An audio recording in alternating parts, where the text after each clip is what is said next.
Internet gremlins be bleed. And we're ready to roll here, folks, on the Ultimate Sports Network. This is Real Boxing Talk.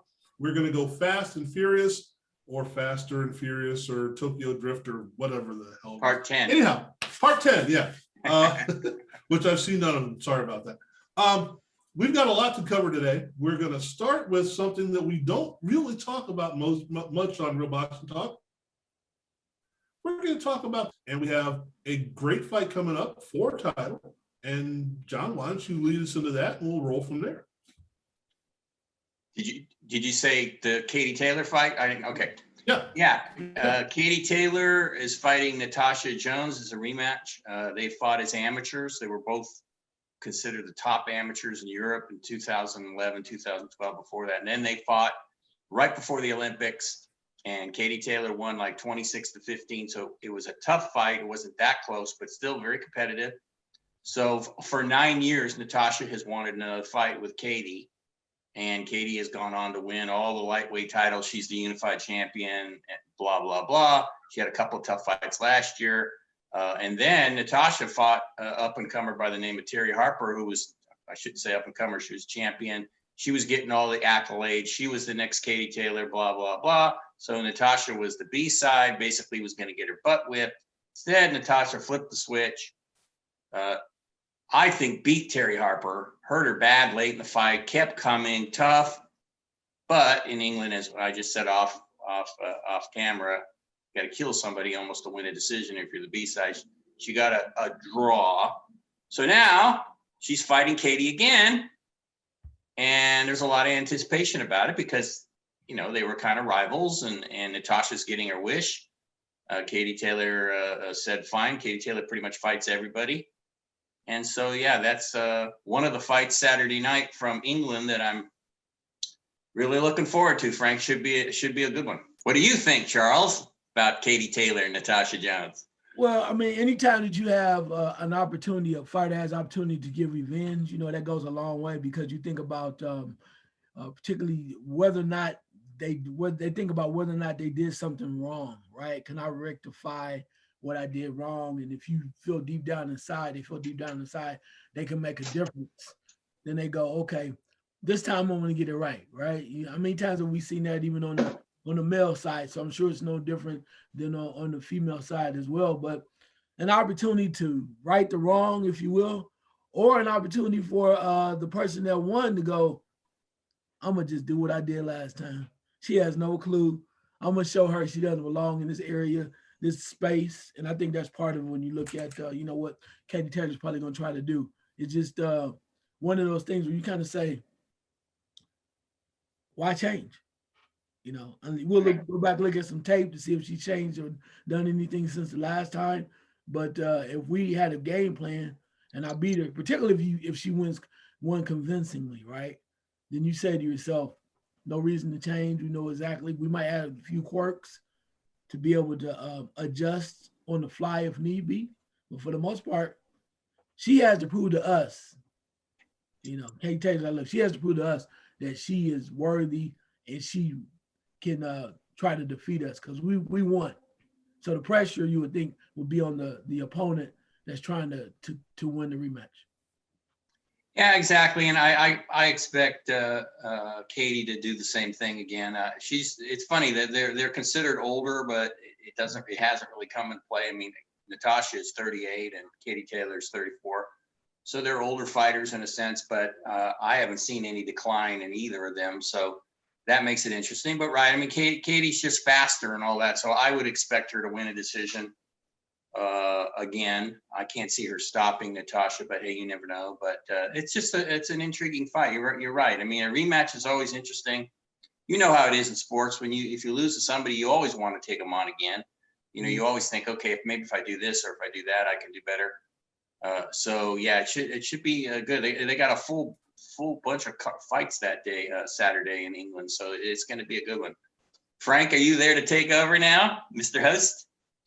Well, yeah. Well, you know, my thought is you mentioned a woman's age twice, and that's not always good. So we're going to get a lot for that. So if you don't mention their age, you don't do that. No, and we're looking at a lot of stuff coming from UK and coming from the zone, starting on Friday, which will be and boy, I'm going to butcher. It's all right. Can't say his name either. So John, give me the name that I'm about to butcher. say MM. Well, this is one of those guys been a champ for a while. There we go. Been a champ for a while, and we should know his name by now, and I don't. So, but the IBF flyweight title coming up on Friday. More to Mthalane from South Africa against Sonny Andrews. I don't know much about Sonny Andrews, but I do know that Mthalane is a good fighter and has held that belt for quite some time. And then on Saturday, we've got a couple, starting with Dimitri Bivol and Craig Richards for the WBA Light Heavyweight Championship. Now, as we've mentioned a few times on this show, that we're not sure where the light heavyweight division falls with everybody, as far as who has talent, who doesn't have talent, why we watch them, why we don't watch them. All that stuff is kind of weird, but this is one of the best guys.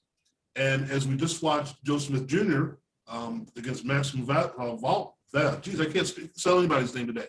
A couple weeks ago, we're going to be able to compare and contrast now where those guys fit in as far as that's concerned. And we also have Derek Chisora and Joseph Parker. Now, Joseph Parker was the flavor of the month not too long ago, and various different reasons has kind of fallen out of favor. I didn't mean to put flavor and favor in the same sentence. Sorry about that.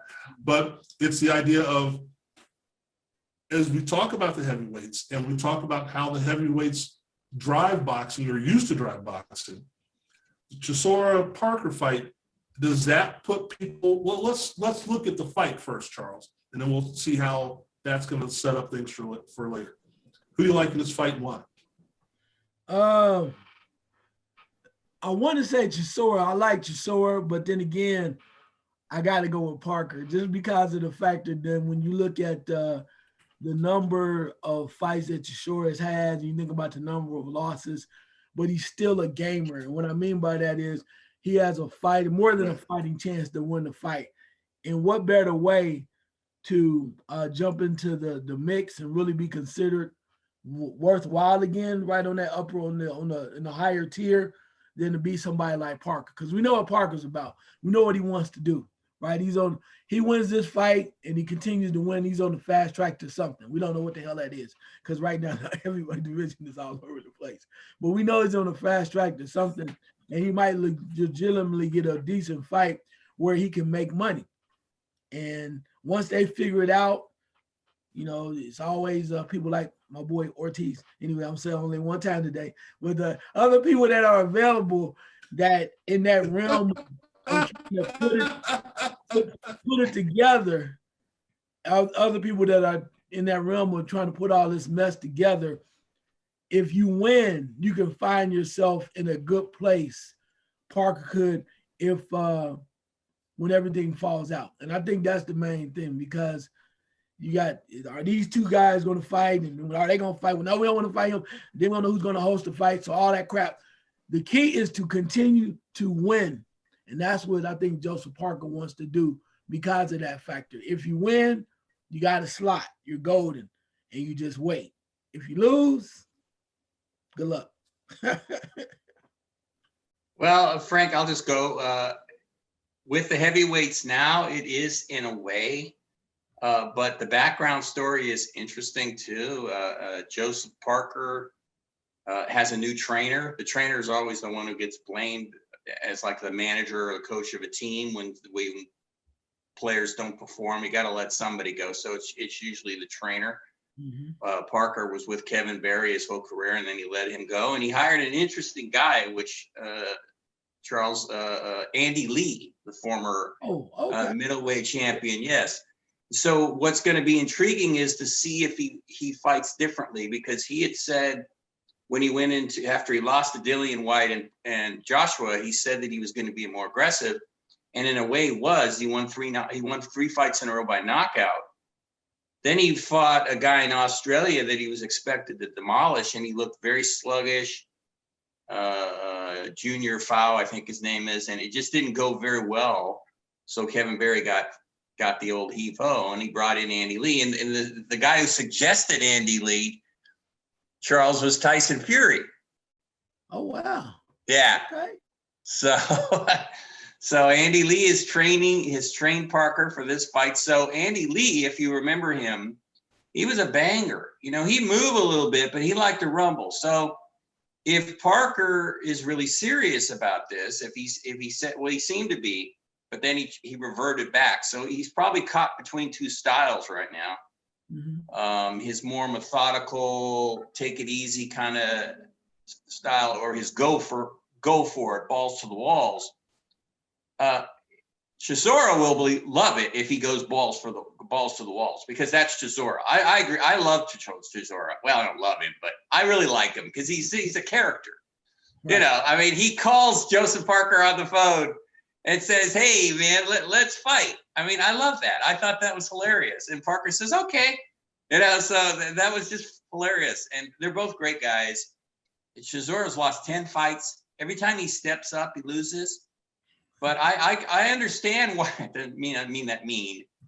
I understand why you said, well, you want to go with him, because if he's got a big chance of winning this time, it's this time, I think, because especially if Parker fights Chisora's fight, and he just stands there and rumbles with him. Because one thing, Chisora can punch, and you know he gave Usyk hell in his last fight, right, and barely lost. And then he knocked out David Price, which was really not a shocker at all, but he dominated. So he's actually seems to have improved as he's gotten older. Those losses haven't really affected him. Dillian White, he almost beat him. Mm-hmm. 2 rumbles, 2 wars. So maybe he's, you know, since David Haye has taken over his career, perhaps he's even a little better now than he was before. But yeah, Frank, I see you now. It's an elimination fight, just because we don't have a lot of guys that are top guys. So whoever wins is like gets eliminated in a sense. Well, yeah, right. So, but I think Parker wins this one. But I'm intrigued because of the background, as I was just explaining, and that's what makes boxing so interesting to me. Well, and the thing that with the heavyweights is we don't know who's going to be fighting next year or 6 months from now or whatever. We really don't. You know, right.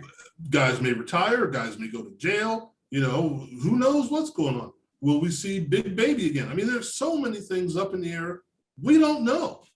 And that doesn't exist in the other weight classes. But in this one, it's just, we'll make a fight if we can, but we don't know. So these guys may be the heavyweight champions. Now, segueing into another fight that is kind of the same thing. With Andrew Ruiz. Please go ahead. Yeah. John, you mentioned something that I found very intriguing. I think when we talk about this from the heavyweight standpoint, the fact that Andy Lee is now that trainer of Parker. So the way I want to see, knowing that the way he came up and the way Andy Lee was a fighter himself. Kronk, right? Kronk. Please go back to the Kronk principle of teaching him how to fight, which totally changes the whole dynamic of Joseph Parker. Coming from overseas, and now you go into the principles of the Kronk Detroit Gymnasium, the principles, and we know what that was all about, from Milt McCory, right, all the way down to Thomas Hearns, and you just keep going back and back and back, and even when Klitschko got a taste. So I want to see if these principles, because Andy Lee eats, breathes, and drinks everything those principles are that stand what they stand for. So I'm really going to be watching closely how Parker takes to this and whether or not it fits him, because we know that the style is kind of a lurking style, but it's more jab oriented and it's patient. You do go for the kill, which he will probably like, but you wait and you wait patiently. And once the door is open, you attack. Boom. You attack, yes. Yeah, it's true. He changed when he became a Kronk fighter. That's true. And he loves that background, Andy Lee. He just raves about Emmanuel Stewart all the time. So I'm sure that he didn't have to sell it much to Joseph Parker. You know that Parker, being a student of the game, knew about that background. And that's why I'm sure when Tyson Fury said, hey, you should take Andy Lee, he probably said, oh gosh, really? He's available? Right. Oh man, I'm taking him, because Parker needs that. I think he needs a little kick in the butt sometimes, and maybe Andy Lee's going to be the guy that gives it to him. Well, and as I was saying, but I think I got cut out, the transformation of Andy Lee as a young fighter to Andy Lee as a Kronk fighter, and then to be able to see that and go, oh wow, now to be able to espouse that to Parker and go, here's what this did for me to take you to the top. Yeah, would be pretty interesting. Now, sure. Speaking of transformations, I got to get my segues in here some kind of way. Transformation of Andy Ruiz and fighting transformation of Andy Ruiz. Have you seen the pictures of Andy Ruiz? Doesn't mean he can fight. It's just he's serious about this fight. Yeah, I mean, it doesn't mean he's going to be good in this fight, but he's serious about this fight. John, how do we look at this fight as far as, apples to apples, oranges to oranges? Well, I think it's the fight, sure, but it's also his career. I think he knows that this is huge, and he should beat Arreola. Arreola is 40 years old. He's a lot slower. Andy Ruiz has got fast hands, and he should be able to win pretty easily, I think. It's just that you just don't know. He's dropped like 30-some pounds, looks good. He's motivated. He's working with Canelo's trainer, Eddie Reynoso. So that's all very positive. So now all he's got to do is go out there and perform, and I think he will. I mean, Arreola is another guy like Chisora that if you ever met the guy, you'd love the guy. He's a funny guy. He's very engaging. So here it is with boxing. So he's getting a big payday, but this is huge for Andy Ruiz. And of course he's a player because he's the ex-champ. He did something to Joshua that basically nobody thought he would do. We all were wondering about Joshua, but we didn't expect Andy Ruiz to go in there and be the Hispanic Rocky, right? So he deserves credit for that. Right. And then he kind of blew it. And I mean, everybody got on him about that. But see, human nature, when you're kind of a fringe guy and everything comes to you. I mean, he got a big mansion. He had all these girls. I mean, as a human being, I understood that he went a little bonkers. We're just human, right? We make mistakes. So he, at least no matter what, he can say he was the heavyweight champion. So this is big for Ruiz. And Arreola was kind of a Ruiz light a number of years ago. I would never have considered him as good. Because one thing about Andy Ruiz, everybody always said, even years ago, was that he had such fast hands for a heavyweight. Even if he weighed 270 or whatever, his hands are so quick. It's just that his commitment was always questioned. And he'd always say, look, I just got a big body. Well, we're going to find out on Saturday. But again, I think he wins it. He should win it. I consider this no more really than a showcase fight, Frank. I think this is a showcase for Andy Ruiz. The talk is, well, Charles, sorry to disappoint you. The talk is he's not going to fight Ortiz next. The talk is, though, pretty interesting, that he could fight, drumroll, Deontay Wilder next. So I like it. Whether it happens or not, probably not, but just the thought of them going at each other is pretty cool. Pretty cool. Well, Charles, is it, I mean, and John said showcase fight, which it is, but does that mean that Ruiz has to win convincingly, or Ruiz just has to win? No, I think he wants to win convincingly. I do. I mean, yeah, he can just win, but when you win that, I know it's hard to get out. It's almost like an asterisk. There's something that is on your face, no matter we're trying to pull something off. But it's like the fact that he beat Joshua the way that he did, and the monumental state of that event, because that was Joshua's first time coming to America, and everybody's supposed to be on board. He was going to finally show the Americans who he was.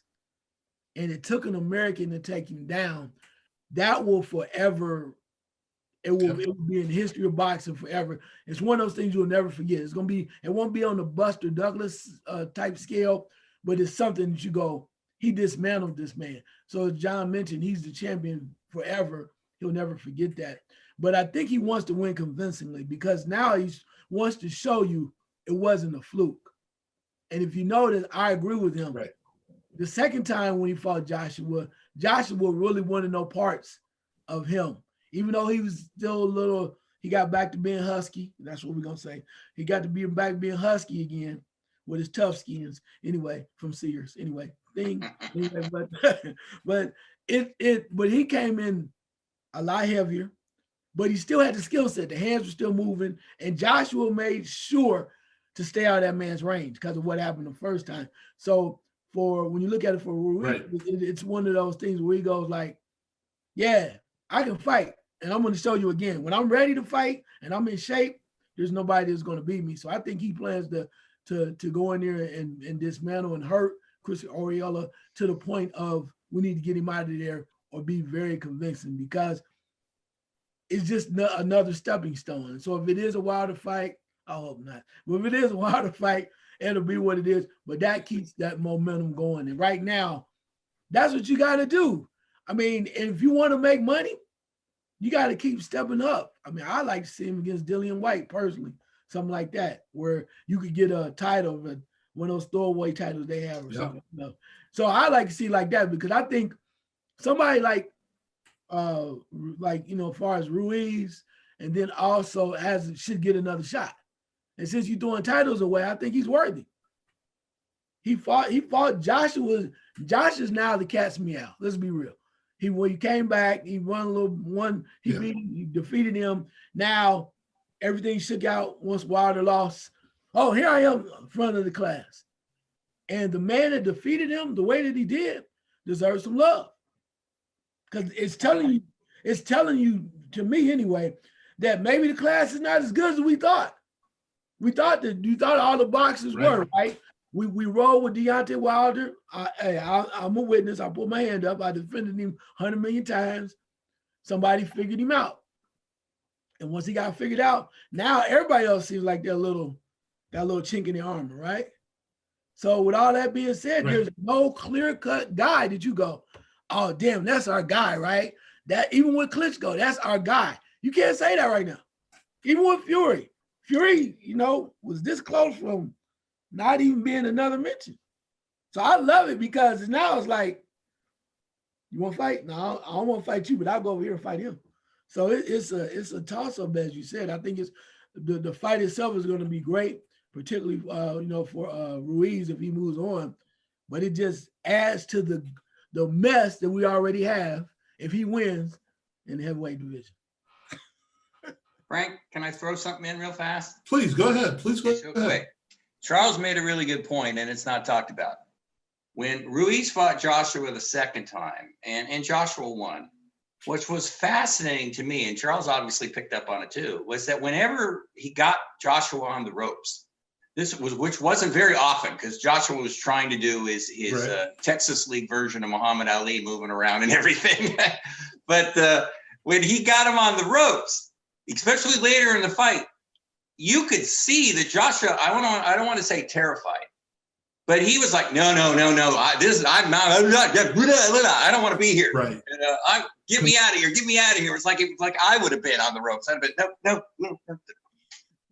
Don't do it, right? And I mean, that was kind of shocking to me. So that told me that the hand speed of Andy Ruiz is always going to be a problem in the heavyweight division. Because Joshua was saying right there, look, this guy did a number on me already. I don't want him hitting me on the temple again like he did again.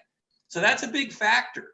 So he's going to be a problem for whoever he fights, even if he's smaller than everybody like he is. He's 2, 3, 4 inches shorter than these guys, might outweigh him, but his hand speed, quickness, in any sport, anybody who's a little quicker, you got a bit of an edge. So that's a really good point. And yeah, Ruiz deserves this. I mean, he deserves another shot. And that was a good one too, Charles. Got to give it to you. Ruiz and Dillian White would be. Yeah. Wow. Yeah. So hopefully that happens too. And I think Fury is the man. Real fast, what you said, Charles. I still think Fury is the man. I think he's better than everybody. But you're right about how close he came to losing to Fury in the first, losing to Wilder in the first fight. We forget about that. he looked like he was Right. out in the 12th round. He got knocked down twice. He Yeah. was winning all the Right. other rounds, but there is that. So you can hit him and knock him down. So maybe in a way, that's what makes it so interesting is like you said, everybody's got a little flaw or a little chink in their armor. So that it's not necessarily parity, but what Fury's like just a little above the other guys. And so this heavyweight division obviously is not even close to what we were talking about last week, but still, Right. you know, it's still But interesting. compared to each other, Right. they're pretty good. Compared Right, to each yeah. other. Well, I just want to say that there's no truth in the rumor that the broadcast team at DAZN will walk into the fight wearing their Johnny Miller double knit reversible slacks. So to Charles Sears Husky reference.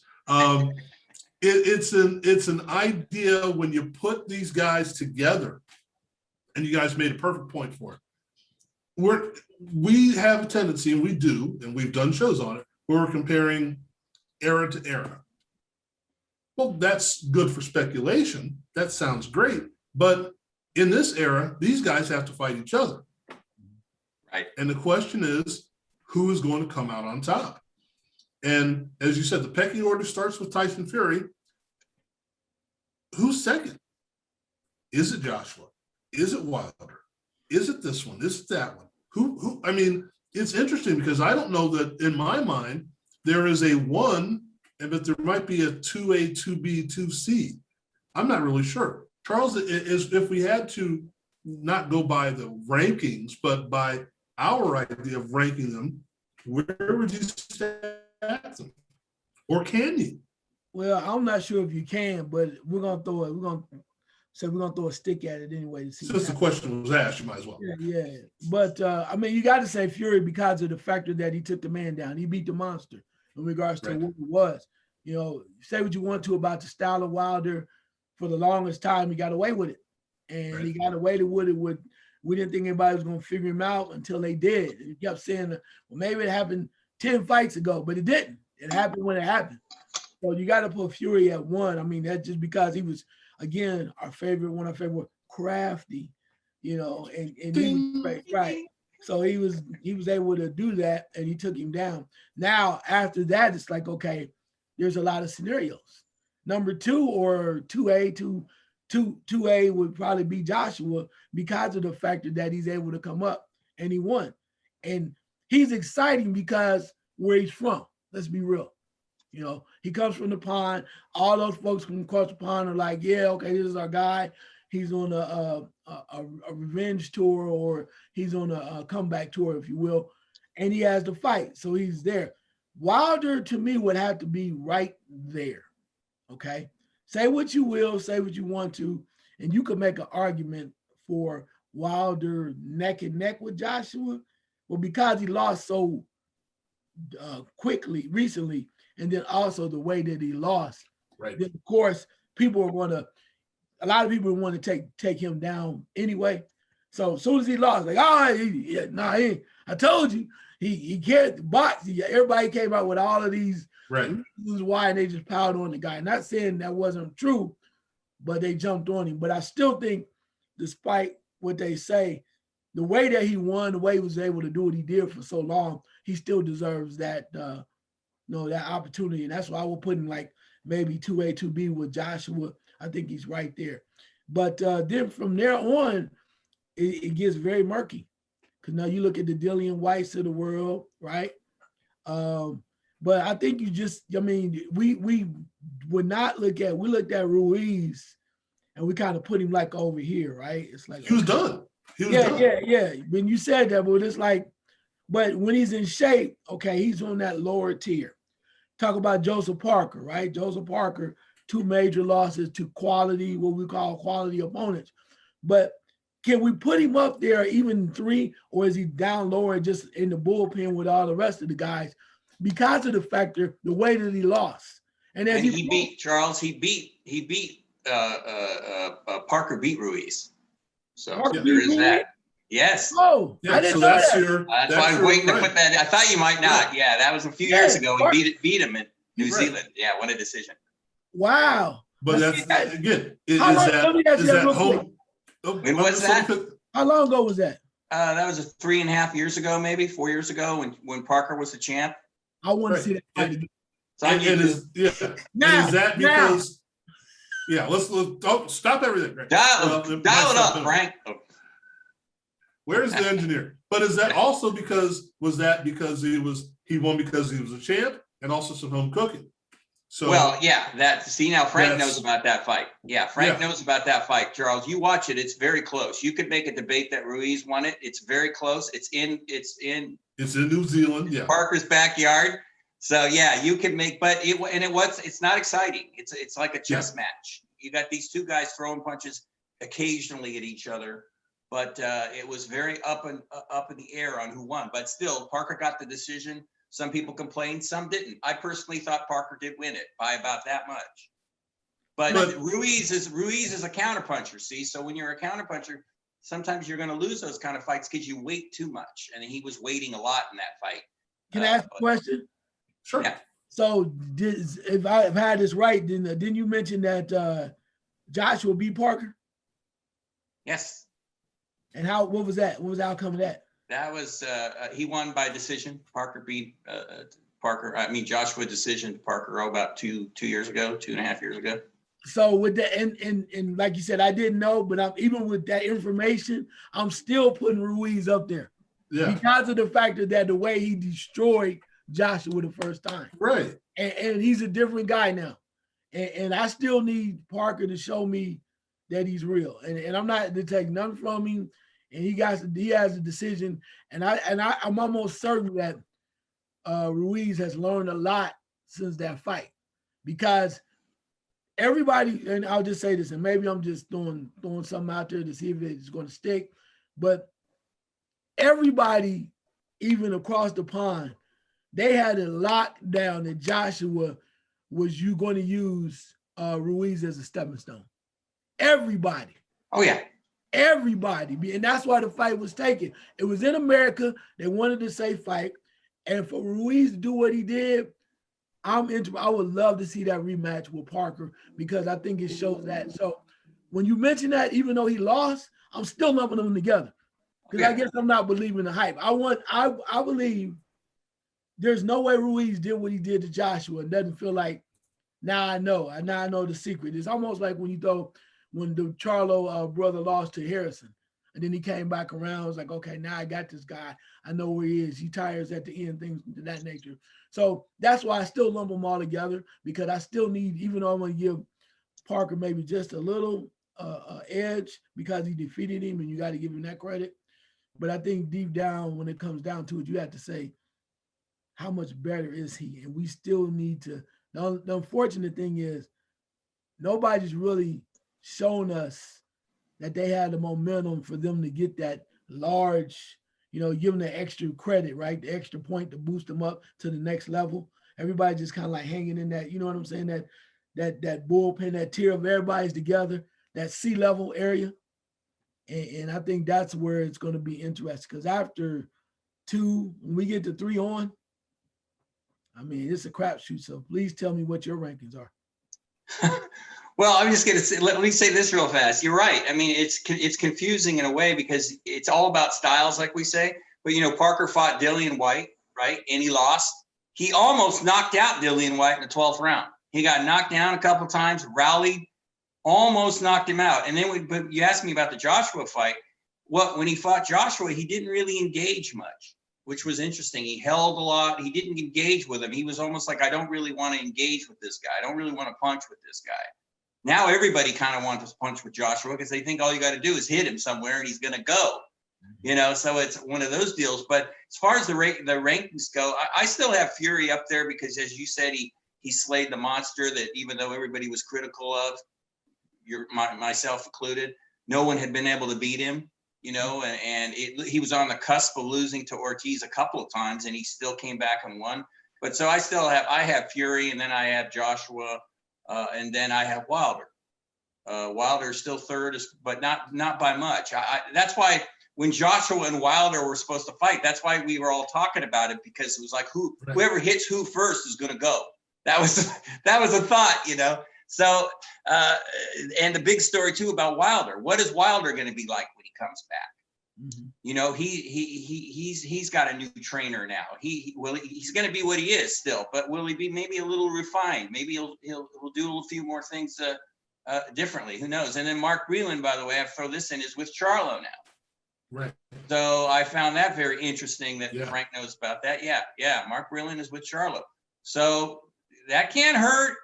You bring that guy in. Hey, bring him in. Right. You like second chair? That's right. So no, he's the main guy, I think. Yeah. Wait a minute. Yeah, so, which Charlo? Help me out with this. Which Charlo? The older or the older or the younger brother? I think it's Jermel, but I would have to check because I sometimes get the names wrong. But you guys talk and I'll confirm. Wow, I'm interested in that because they both had major trainers. So does that mean that the one brother left? Because the one brother left, right? He left and went over. Yeah. And wow, so they were both together early on, and he left and said, "Oh, I'm going over here." Because I'm not sure. I'm sorry. Go ahead. No, I said because the one brother went to join the Errol Spence Jr. stable, right? Right. Yeah. He went over there, so that'd be interesting to see which one that is. Because wow, Mark Breland, wow. Yeah. That will be interesting. So that means if it was the other brother, well, and that brings. No, I was gonna say if it was the older brother that left, then they both left there would be leaving their original trainer, right? Correct. Yeah. Yeah. Well, it's Jamal. It seems to me Jamal Charlo. Jamal. Okay. Wow. It seems to me that they're in a position right now, and I'm sorry, I was out for a little bit, so I'm not sure exactly how far we traveled since there. But it seems to me that they're both in a position where, they have to do something. We're at the breaking point with those two because we have more people falling into these weight classes that have a chance to be the next guys. As we mentioned a few shows ago, they're not as young as we think they are, the Charlo brothers, twins. Right. You know, we're under the impression, I think, when we talk about them, they're 24, 25 years old. Mm-hmm. They're not. They're what, 30? Yeah, 32, 31. something like that? Yeah, 31, yeah. 30-year-old, so, 30 or 31, yeah, I think he's 30. Yeah. So we're getting to the next wave. And there are people, we keep seeing fights and more people are fighting in those weight classes. You're going, okay, well, who are the middleweights? And here's another segue. We've got Erzlandi Lara fighting for a belt today, or fighting to retain a belt. Yes, win a belt. That, trying to win a belt, Frank. Yeah. The regular middleweight title. The regular bigger well, yeah, right, exactly. I know. You give Charles and me a belt. I want a belt for Charles and me one of these weeks, Frank, just because it's just. You can have my camera lid, but it is something, you know. Even though there are 700 belts out there, at least there are still people fighting for them, and at least there are people. I mean, we've seen Lara fight. It's not like he can't fight. Is he on that level? He may be. We don't know because they never fight each other. But we're getting to the point where we're seeing these guys more and more and more.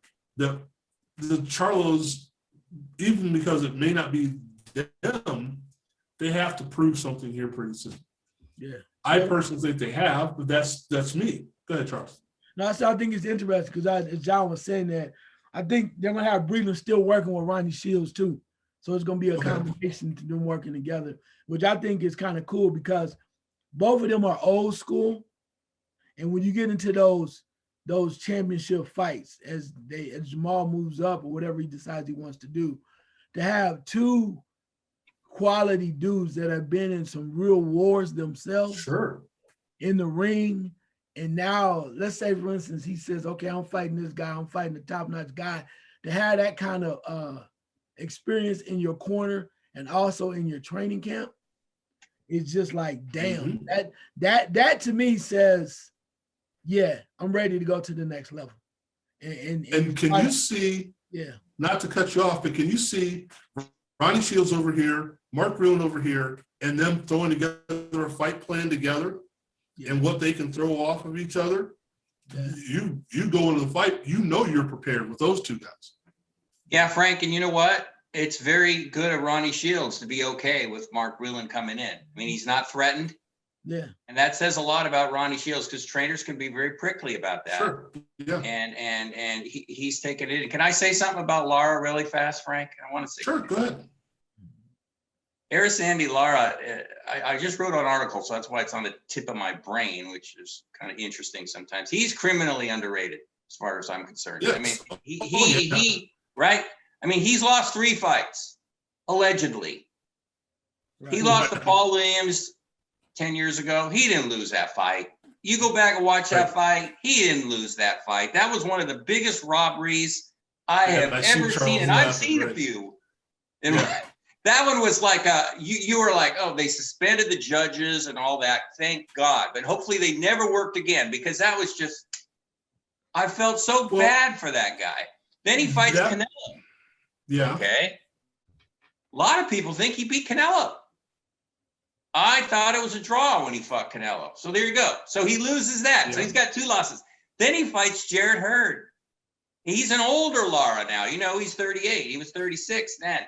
He got dropped in the last round. He was winning that fight until he got dropped in the last round. He lost because of that. Now that was okay, but it's too bad in a way, because, you know, you're talking about a 38-year-old Lara. This guy, another Cuban fighter, is so skillful, just not very exciting for people, because he's a counter puncher and he moves, but he's so technically sound.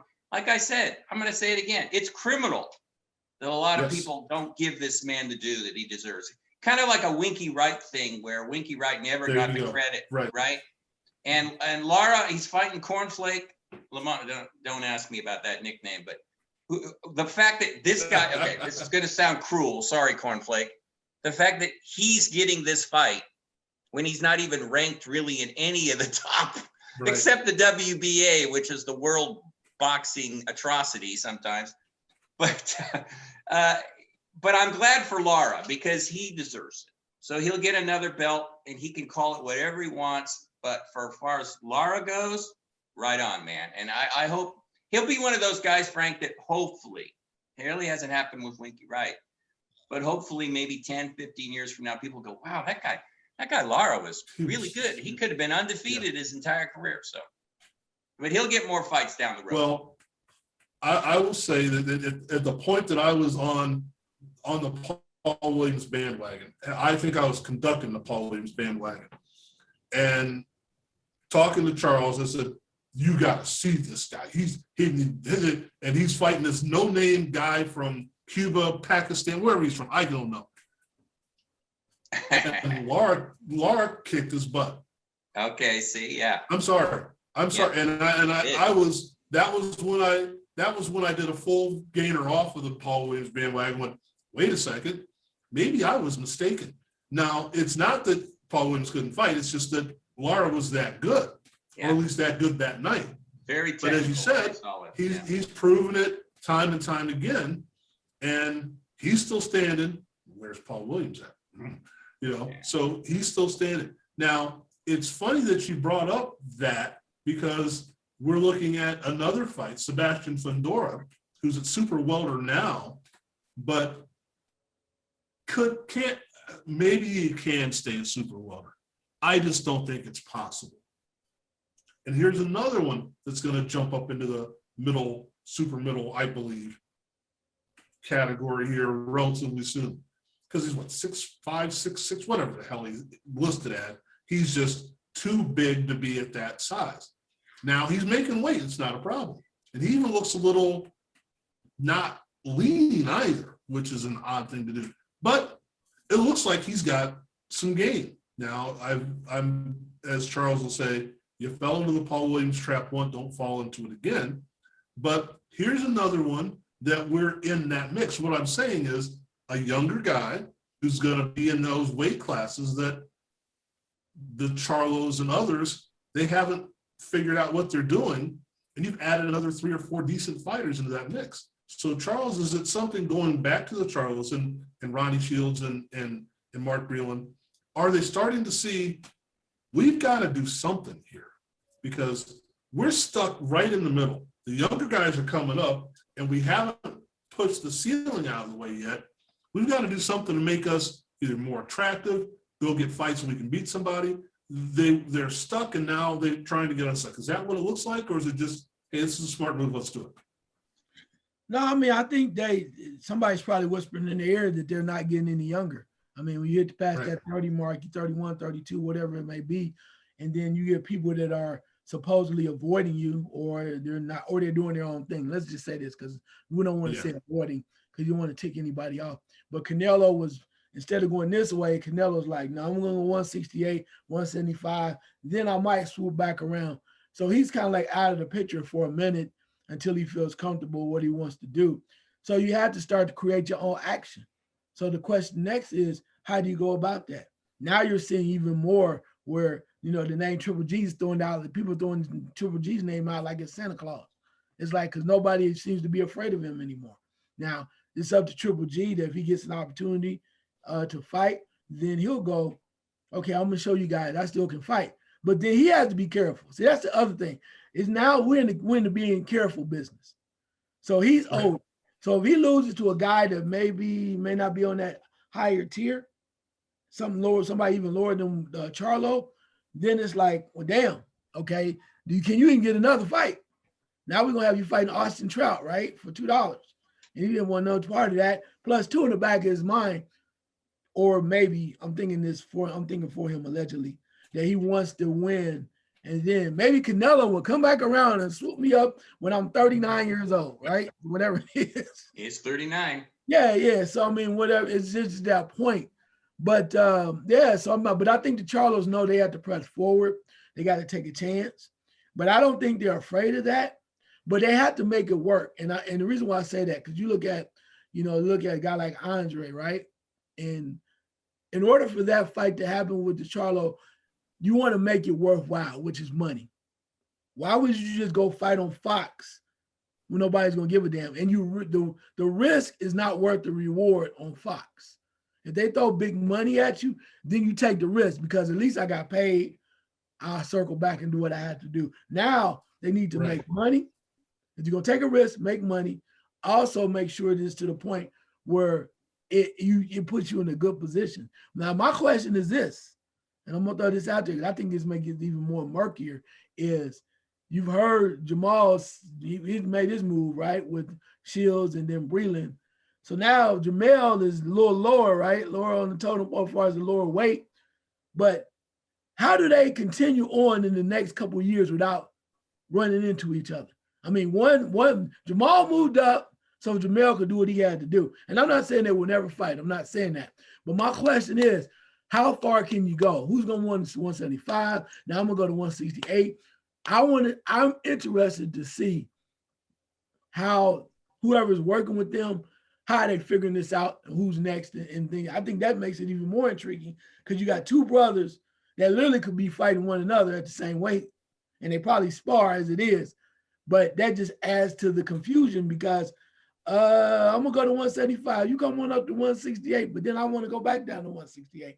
It's a lot of drama. And the fact is, we said earlier, that you have to be careful when you select your opponents because you don't want to lose and not get paid. Well, the interesting thing about that, and we can go the Spinks brothers or the Klitschkos or the Quarries or, any number, the Maloneys right now, any number of them that you can say, but they weren't twins. They weren't the same age. So you had big brother, you had little brother. And I know we call them that, but it's a few hours difference. Yeah, it's not like, big brother is even a week older. It's like he's a few hours older. So they're the same age, meaning they're either going to keep going or retire at roughly the same time. We had one Klitschko that was older than the other. So even though they were both kind of in their prime at the same time, it's like, I'll take this part and you build yourself up. And then when you get there, I don't think they planned it, but when you get there, then I'll quietly take this side, you take that side. I think in this, and it's a perfect point, Charles, I think it's a perfect point. how are they looking at where they belong? If the rift has been publicized, but I really don't think it's there. I want to fight at this weight class. I want to fight at the same weight class. We both want to fight at 168. Huh? You can't do that. We decided we're going to fight a different weight class. Well, I don't want to do that anymore because I can't make one, I can't make the weight class. I want to fight up. Okay, well, like you said, they're never going to fight each other. I know that. Well, I'm assuming that. But you have to pick and choose and dominate the weight class. One of you can't be okay, and the other one can't. You can't do that. You look at the Mayweathers, Roger and Jeff and Floyd. What are you guys going to do? Are you fighting the same weight class? You fight at the same time? What's going to happen? And we forget Jeff Mayweather is probably the better champ of all of them, but he was fighting a lower weight. I don't know. It's a very good point. I'm not sure how you pull it together or what you do, but I do know that I'm looking at it kind of the same eyes that you're looking at it, that I don't think they're comfortable with the arrangement as it's been for their entire lives. I think they're looking at doing things they're both looking at being more individual than they've been. And does that mean one's WBA and one's WBC? Well, they've got to get there first. And I don't know if are they there, John? Are they ready to be the dominant force in one division and just blow everybody else out? Or can they be, because as we mentioned, they're getting older? Well, Jamal, see, I think he's thinking two ways. This is just my theory. He wants Andre, who's a middleweight like him, but he also wants Canelo. And he knows that Canelo's not going to concede anything. So that means he's going to have to move up to 168 at one point to fight Canelo. So that might mean that if that happens, Jamal and Jamel might have spoken and said, look, I'll go up to 168 and then you can go up to 160. Okay. So we'll just dominate the other divisions. We'll do what we got to do. Because I think what's going on with them is they're getting into the Terrence Crawford thinking now where, look, we want big fights. Right. We want to make as much money as we can. And Canelo, I'm not going to say he's dodging Charlo, but he better fight him sooner or it's going to look like it. I'll say that, it is, because he says he'll fight everybody. When you say you're going to fight everybody and don't, yeah, you better, because people won't forget that. And he did mention him, like I said a few months ago. So I do believe Canelo has been consistent, as I've said numerous times. He has taken fights that his team did not want him to take in the past. So the Canelo, the Charlo fight might be one of those where his team's like, but I doubt it. I think they figure, look, he's in his prime now. He's 55-1. He's got a pretty good fight coming up here in a couple of weeks. I think if everything goes according to schedule, I'm going to say it right now. Charlo and Canelo will fight next year. Early next year, I do. As long as Canelo gets past Billy Joe, which he should, and then he'll fight Cal Plant, supposedly. Would be better if he fought Canelo. I fought Charlo after that, but he's going to fight Plant, supposedly. He gets past him, which he should. Then you got your dream fight, Charles. And I've already said it. I'll say it again. If that one's in Vegas, see you in Vegas, baby. No doubt. Maybe he'll come back around and do us all a favor and fight that fight on Cinco de Mayo. I think that's the plan, actually. I do. I think that's how they plan these things ahead, and I think that's what they're thinking. We got this, then we're going to give him a little rest after these fights in 2021, and then he'll come back and big fight against Charlo on Cinco de Mayo and take over Cinco de Mayo again like he did. So I think that's very, very realistic. I'm going to throw a monkey wrench into the entire thing for everybody. That's what I do. That's my job, to be contrarian. But let's be a troublemaker. I like the bigger word, but sure. Let's look at this from the perspective of the last year and a half, 2 years.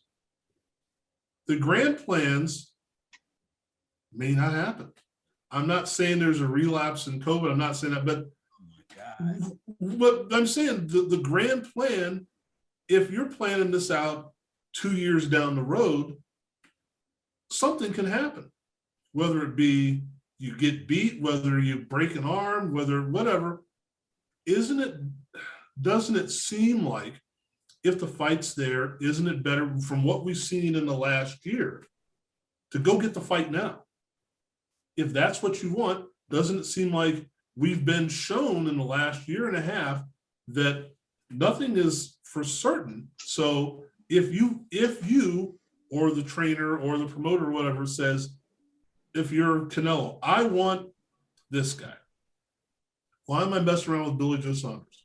If the end game is to get this guy, let's get him, let's blow him out, and then bring in, then we can fight Billy Joe Saunders. See, I don't understand that it's going backwards. If the end game is to fight Andre or Charlo or whomever, why are we going this way? Other than to make money, excuse me, but you're making money anyway. That's where I'm confused, especially now that we're looking at it. We can see that something else may happen. Who knows? It's in front of us that we may not have next year guaranteed. So Charles, if you were putting together, let's kind of go big division by big division. What is the heavyweight fight we need to see? And not just need to see, but should be made because it's the best fight to make. Well, you say heavyweight. Okay, so Heavyweight. I'm going to go down the list. Right, okay. Considering that Fury said he's on his way out and we don't know what's going to happen, he might have 2 fights. The fight that we need to see, or I think we definitely need to see, I'm going to shock John. I may shock John. I don't know. The fight we need to see is Anthony Joshua versus Deontay Wilder. That's the fight we need to see. That is the fight. Because that's the eliminator for the title. Yes. Right. There have been so many questions about when Wilder lost. We're still not sure about Anthony Joshua. And even if Fury does beat Joshua because he was so crafty and he has that ability, he's already telling you he's on his way out. Right. So the rest of it is kind of just noise and in the way. But we want to see, can Wilder come back? Is he legit? Does he mean everything? Can he provide? Can he deliver on the prophecy that he would knock Joshua the hell out? And Joshua also wants to prove that I'm a lot better than you think, Charles Farmer. Anyway, and John and Will and other people. Well, I'm a lot better than you guys think, and I want to show you by beating Wilder. So I think that's the fight. And what we're saying, I think, correct me if I'm wrong, is that even unless Fury blows Joshua out, I mean, just makes him look like he's a third grader out there, he's still, as we were talking about tiers, he's still 2A, 2B, 2C. Mm-hmm.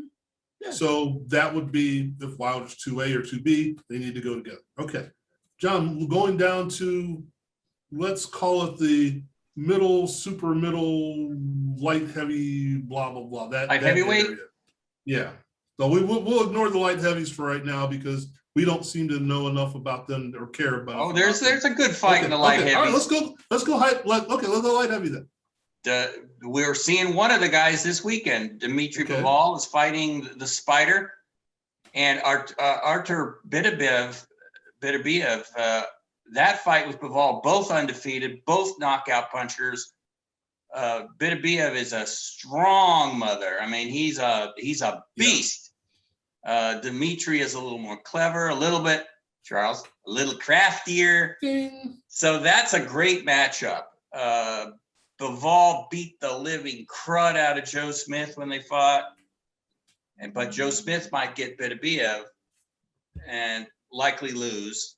Very likely lose unless he catches him. And then Dimitri Bivol and Beterbiev will finally fight each other. So that's good. Let me say something about the heavyweight. See, that you did surprise me a little real fast. You did surprise me a little, Charles, because what we need and what we're going to get. That is a great fight, Joshua. Well, not a great fight because they're great fighters, but it's an intriguing fight. But what we're going to get is Fury and Joshua. That they've been talking for so many months. And then the winner, see, the thing with real quick about Wilder's got to fight. You know, he keeps talking about coming back and he's not. Nothing ever happens. It's like the rumor of him coming back. He's going to fight Dillian White. He's going to fight Andy Ruiz. Nothing ever is solid. So he needs to fight then. So you're not thinking anything until 2022 at the early. I mean, I hope he fights at the end of the year. But anything real serious before the end of the year is probably next year. And he's not getting any younger either. But it does that fight, Joshua and Wilder, was in a sense a few years ago the dream fight. That was the one everybody wanted to see. Now, I know that I jump around quite a bit, but let's go back to the heavyweights, because